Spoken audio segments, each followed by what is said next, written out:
welcome back. Many of us will be packing up the car or boarding a plane for a holiday this summer. But have you thought about how you'll feel when you arrive at your destination? Well, our next guest is an osteopath, chiropractor, and a frequent flyer. And she's here with tips and exercises to help us feel our best on our vacation. Please welcome back to the show, body and posture expert, Liza Egboga. Welcome back. Good to see you. Welcome back. So, Liza, you're going to show us some exercises and releases in just a second that we can do, whether it's in the car or the plane. But what kind of toll does travel or long-term sitting have on our bodies? So when you think about traveling, you are standing in lines, especially at airports. You're hauling bags off a conveyor belt into the overhead cabin. You're often stressed. You're sitting for large amounts of time in compressed spaces, and that can lead to back pain, can lead to neck pain, shoulder pain, foot pain, and just leave you feeling miserable. Yeah, no kidding. All right, well, I've had all of those things coming off of a flight, so I need all the tips I can get. So talk to us about how we can arrive looking and feeling better. So a couple of tips, like number one, you need to wear comfortable shoes because you're going to be standing a lot. And then especially when you're in air, your feet might puff up and you want them to be able to slip out. So you want easy shoes to slip out. And then compression socks are so great, whether you're flying or whether you are in a car, because they're going to stop your feet from swelling up and getting sore because the blood tends to pool in your feet. Anybody can wear compression socks? Yeah, absolutely. There's specific okay. socks I just thought for only traveling. for people with hypertension. Everyone should wear compression socks. When I fly a 17-hour flight and I get off with my compression socks, my feet are perfect. So compression socks, and then also you want to make sure you stay hydrated. So drinking lots of water and limit your caffeine and your alcohol consumption. Oh. I know, sorry. And then I'm like, Liza, you had me I didn't say get rid. I said limit it. Just limit it. Just limit it. When you say know? limit, like, how many cups of coffee are we talking? 1 cup of coffee and 1 or 2 drinks. Okay, and the next thing you want to make sure that you have a moisturizing balm as well, like a multi-purpose one, because the cabin air tends to be really dry. Yeah. And then if you're in a car, the AC blasting, that's going to be really dry as well. So a multi-purpose is great because you can put it on your lips, you can put it on your hands, you can put it on any dry patches, which will be really helpful. Yeah, great. All right, so how often should we get up when we're traveling, like whether on a plane or whether we're on a car ride and stopping and, you know, getting out of the car? So you should really be getting up as often as possible, but at the minimum once an hour. Okay. So every hour you should be getting up. If you're on a plane, drinking lots of water will ensure that you'll be getting up to go to the bathroom every hour, so that's an easy one. Gotcha, smart. And then when you're driving, honestly, just take 5 minutes. If you're going to stop for coffee, bathroom, or anything,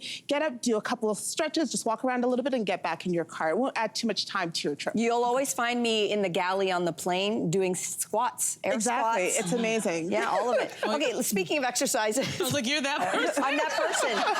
Stretching. Can I get another glass of wine, please? When you don't drink, you have time to squat, I You're think. right. You're right. But why don't we get into some of those exercises? So what is the first one, and tell us what it does for us. Okay, so for the first one, we're doing a scapular squeeze with neck extension. Okay. So to do this, you're going to You can do it too, audience. Let's all do it. Yeah. You can have your elbows nice and close in your side. Okay. And then you want to squeeze your shoulder blades together till you feel a stretch at the front. So it's like you're holding a pencil between your shoulder blades. good. And then when you feel that, you just want to look up to the ceiling. And then you're going to feel a stretch at the front of your neck. Yes. So good. This is the opposite of what we look like on our phones. Yeah. This is actually really good because we always have our heads down, so Right? it's really good. Everyone's Absolutely, and this is exactly what that's doing. So that's reversing the effects of you being good. bent over on your phone, like if you're on a plane or bent over watching a movie, or if you're even driving because you're bent over the steering wheel, you know, you get comfortable. This helps counteract a lot of that hunching that happens when you travel. Yeah.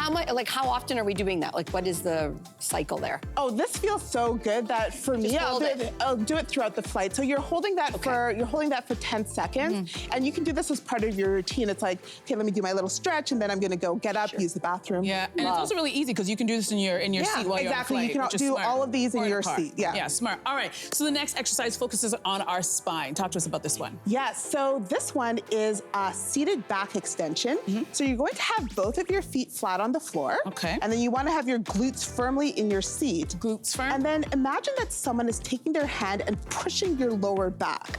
So it's creating creating this curve or a C in your back. Okay. And then you're just taking deep breaths in as you extend. So it's like your chest is out, your butt's sticking out, and you have this curve in your spine. And you're going to hold that for 10 breaths. And then you're going to relax. And this is a great back extension. This is great. I'm just imagining a really cute guy on the plane, just kind of going, what is she? Oh, the cute guy's gonna like that, actually. Yeah, he's gonna like that. Actually. None of your business, sir. So what is this doing for us? So this is a great decompression because when you're sitting for a long period of time, that causes your hip flexors to tighten up. It causes compression in your spine. So by doing this movement, you're actually decompressing your spine because with so much time spent sitting, it causes your spine to curl over. So just like the previous one, we're reversing that curvature with this exercise. Okay, we have to get through the rest of the exercise, so we'll move along a little bit. Yes. Circulation, you were talking compression stockings earlier. What other things can we do to help circulation? So acupressure is great for lymphatic drainage. And so I'm gonna show you some acupressure points. Okay. The first one is sea of energy. So what you're going to do is you're going to take 2 fingers and you wanna go 2 finger breaths below your belly button. Okay. And then you want to press in and use your other hand to reinforce. And you're gonna press that in until you're like, oh, for 30 seconds. What is that doing? Yeah. So this is actually helping with lymphatic drainage. It helps to reduce bloating and puffiness and really gets things stimulating because when you're in a plane or car, you're going to get congested and bloated. So this helps to relieve that. To release the gas. Yes. I'll just be here. Gas on board, yes. I'll just be here for the rest of the show. Yes. Okay, for our legs and circulation, what do you recommend? Yeah, so this is the Yin Mound Spring, so it's called. And with this one, what you're doing, you can cross your legs if you have room. And this is front bone is called your tibia.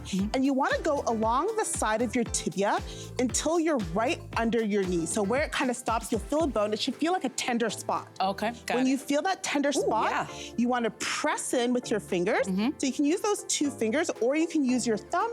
And again, you wanna hold that for 30 seconds.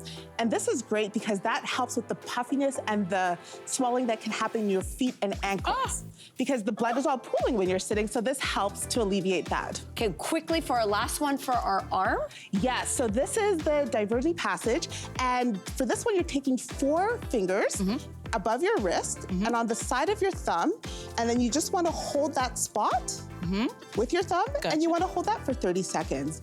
And this is great if you cannot reach your leg. And same thing, it helps with lymphatic drainage, helps reduce the puffiness, and not just in your legs, but in your face too. So you can arrive looking cute.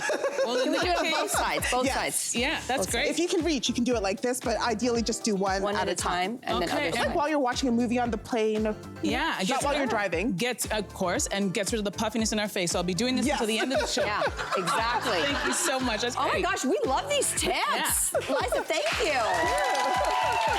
All right, we're ready to hit the road, friends. Press all your parts. We'll be back right after this.